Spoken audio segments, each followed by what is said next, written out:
Good morning, everybody. Good morning. It's JPR, and welcome back to another video. Not your conventional type of JPR videos. I'm sure you can already tell. I don't do this face cam thing all too often. But last time I mentioned that we hit 80,000 subscribers, and to celebrate, I put up this this post on the community tab, where I asked you guys for any kind of video ideas that you might have, because I've been doing this for a very, very long time, and I don't have like an endless supply of video ideas. And I'm always looking for something new to do. Like, I look up Pokemon YouTube videos, and it seems like most people just do the same thing over and over and over again, and I'm definitely guilty of that too. I've done that in the past. I've done like a lot of tired out topics before, but I'm trying to do like, you know, more different, unique stuff, not try to do the same thing that every other PokeTuber is doing. So that was why I was like, hey, if you have any new ideas, then by all means, please present them to me, because eventually I will have to fall back on them. I'm going back to school soon, so thank you guys for everybody who responded, and by all means, you can still keep responding. Like, this isn't like a cutoff or anything. You can keep posting in there, and I will eventually see it. But anyway, today we're obviously taking from this thread, we're taking the first comment on here. I really liked this comment, and it was also the top-rated one on here, and it's from Jebbernard. He says, what are your worst Pokemon experiences? For example, you can talk about how you couldn't get past a certain puzzle or gym leader. I had Pokemon Silver, and I couldn't solve the Ice Cave puzzle, and restarted my save 4 times, thinking the game was broken.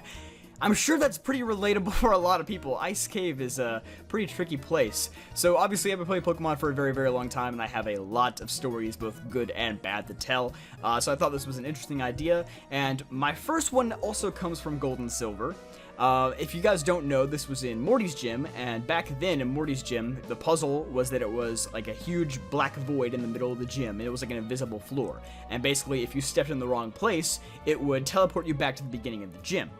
And so back in the day, I was like maybe 4 or 5 years old when I first played Gold and Silver. I didn't know how to read very much, so a lot of time when I played the game, my mom had to be with me, and she would just kind of like point me in the right direction. She would tell me what was going on, since I couldn't like actually tell for myself.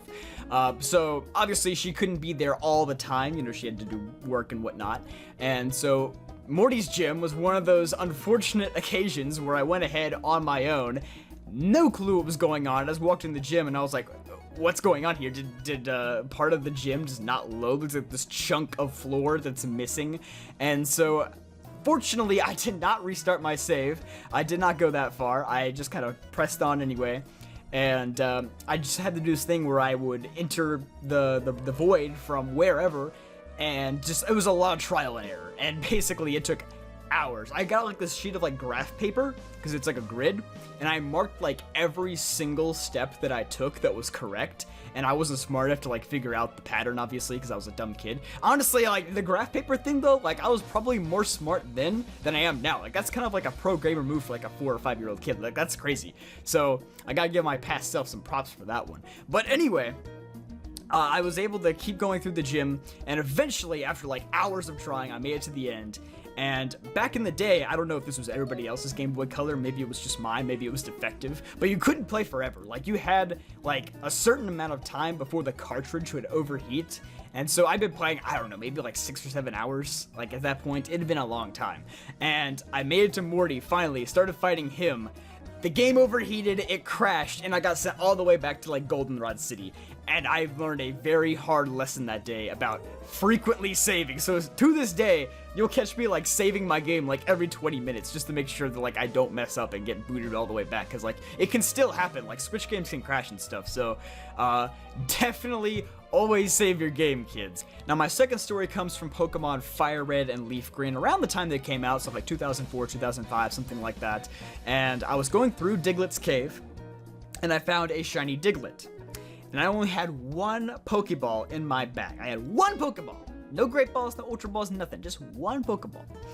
And I had Charmeleon, like level 28 or something like that. And I saw the Diglett, and I was like, bro, I gotta get this shiny Diglett, right? And I was like, I can't throw this ball at full health, because if he breaks out, then I'm screwed, right? So I was like running the calcs. I was like trying to find like a Pokemon damage calculator, like online, which was hard to do back then, because like the internet back then was not what it is now. And like I ran the calcs, and I was like, bro, if my level 28 Charmeleon Metal Claw is like this level 18 Diglett, then he'll live with like that much HP, and I'll be able to throw the Pokeball. Well, wouldn't you know it, I got a critical hit and the Diglett died. And then I didn't find another shiny Pokemon for like 8 years after. I didn't find another shiny Pokemon until I got like deep into chain fishing in XY, because that was like a relatively easy way to get shiny Pokemon. Like actually it was like super easy. Like I got a ton from chain fishing in XY. But nonetheless, this story does have a happy ending, because in 2016, when Sun and Moon came out, in the desert area, I found a shiny Alolan Dugtrio, and that was like my first full odds shiny since the Diglett that I found back then. I did catch that one. So my headcanon on this story is that the Diglett like burrowed its way to Alola, and then he evolved into an Alolan Dugtrio. And I know that's not how that works. Like, he had to have been an Alolan Diglett to evolve into an Alolan Dugtrio, but that's just in my mind, okay? That the shiny Diglett, he came back, and now we're friends now. We're buddies, so it's all good. Alright, so the next one is probably my worst story. It's probably like my worst Pokemon experience, like, ever. This has to do with Mount Coronet in Pokemon Diamond and Pearl. Like, when you're making it to the top trying to get to Spear Pillar for the first time. And you know how you get to the top of Mount Coronet and there's like a blizzard going on. You can barely see anything, like that tiny DS screen. It's not like the screens that we have today, right? For all you new kids out there. You had to have that keen eyesight to see where you were going, especially in those snowy Sinnoh routes. So I didn't know that like the actual route to Mount Coronet was like, it was like on the side of the mountain. Like, you go all the way over to like the western side of the mountain, and like the entrance is like on the side, which is like very odd for that time Pokemon. Like, usually like the entrance to some place would be like on a back wall. Like, I don't know how to describe it. Like picture Seafloor Cavern in Ruby and Sapphire, and like every way that you progress is like there's like a hole in the back wall and you have to go there. So I thought that was just kind of like how you had to do it in Mount Coronet to get to Spear Pillar. And I was not looking out for that. It was snowing, and the tiny screen, I could not see that thing. Basically, I went all over the snowy mountain peak, and I just physically could not see the entrance to Spear Pillar. And then on top of that, I got baited, because there was like another part, like lower down in the mountain, where like you had to rock climb to like some little cave, and there's a Galactic Grunt who's like standing guard in front of like one of those like hallway, one of those door things, and I thought like, oh, that's the place where I needed to go. Apparently that loops back to like Heart Home City or something like that. I don't know. It's something crazy stupid like that. But basically I got baited, and I thought that was where I had to go for the longest time, and I could not figure out how to move the Team Galactic Grunt. So eventually I just gave up, and I think I quit playing Pokemon Diamond for like 6 months. That was like the longest break I ever had from Pokemon. I was like, I'm just never gonna make it to Spear Pillar. Like, I guess I'm just not worthy or something. But eventually I did give it another shot, and I think I didn't even find it on purpose. Like, I think I was like banging my head against the wall in frustration, and then my character just like kind of fell through that hole in the wall, and he ended up in Spear Pillar. So it was totally on accident. But I'm glad that I did come back to it. And then I think shortly after that, I went to Volkner's Gym, and I got stuck on that puzzle too, and that was like another 6 months. I didn't finish Pokemon Diamond for a long time. I didn't finish that game until like almost Platinum coming out. Like, it was a very, very long and tough road. I don't think I had any bad experiences in Gen 5, so I'll just skip to Gen 6. This was X and Y, and this was my first ever Wi-Fi battle. I was making all the reads on this guy, right? I was destroying this man. I was up like 6-1, and his last Pokemon was a Lucario. And it wasn't even like a special Lucario, like it was bred or anything. It was literally like the Lucario that like Karina gives you in the game. And his Lucario just Mega Evolved, and they did close combat at me 6 times, and the battle was over. I was like, bro, I outplayed this man for the entire game, and I just got swept because this Mega Lucario had like no counterplay. And I was like, I hate this. So to this day, I still don't like Mega Lucario. I don't even like Mega Evolutions in general, but like that solidified my hatred. Like, I was already like kind of iffy on Megas going into XY, but like when that happened, I was like, bro, I hate this game. It was so bad. Like, honestly, that was like the beginning of the end. That was like when I stopped playing competitive Pokemon, because I just didn't like Mega Evolutions, and then I didn't like Z-moves, and I don't like Dynamax. I don't like any of those things, to be honest. That might be a hot take. Like, some people really like Megas and Z-moves and Dynamax, but I don't like any of them, to be honest with you. Like, when that first happened to me, I was like, bro, I don't want to play this game anymore. This is crazy. That's just a win button right there. And then I have one other story from Generation 6. This one you can actually find on my YouTube channel, believe it or not. This is the first time that I have a story that's like archived on the YouTube channel. And some of you may remember it. It was a long time ago. I did a lot of shiny hunting in Omega Ruby and Alpha Sapphire, specifically with DexNav, and I had some crazy luck. I'll be honest, I had some pretty crazy luck. Like, a lot of times I would find shinies on like chains of like 2 or 3 or like 10. Like, I did not go past like 50 like very often. And I know that sounds like absurdly lucky, but like that was just like the norm. Like, I would find like maybe 2 to 3 shinies in a stream.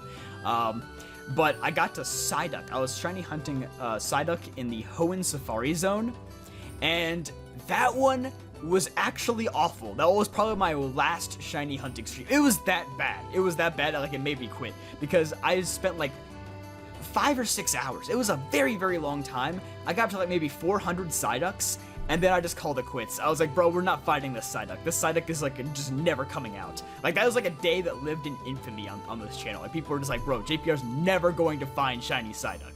And then the next morning, I came back and I wasn't streaming. I was just trying to like find the Psyduck. I was like, I gotta find it eventually, right? So off stream, like my 10th encounter that next morning, I find the shiny Psyduck, and I was like, are you freaking kidding me? If I had just gone like 10 more on stream last night, I would have found the shiny Psyduck. But of course I find it off stream. That was probably like the most unlucky thing ever. I was like, bro, I finally got this thing, and of course it wasn't on stream.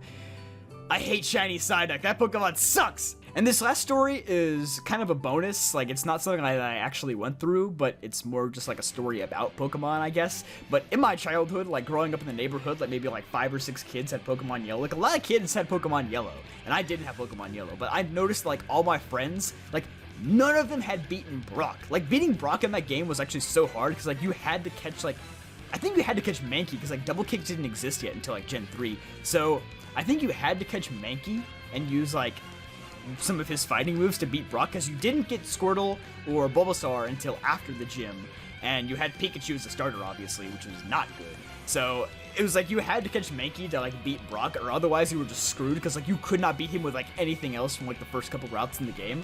And so I was just like, bro, why is Pokemon Yellow so hard? I'm never buying Pokemon Yellow. I actually didn't play Pokemon Yellow until only like a few years ago for the first time, because like as a kid I was just like, if nobody's gonna beat Brock, like I'm not gonna spend money to lose. Like, I don't want to fight Brock and just get stuck for the rest of my life. So it's not like an actual in-game story, but it's just like a funny thing where I was like, I'm never gonna play Pokemon Yellow because this game looks like crap.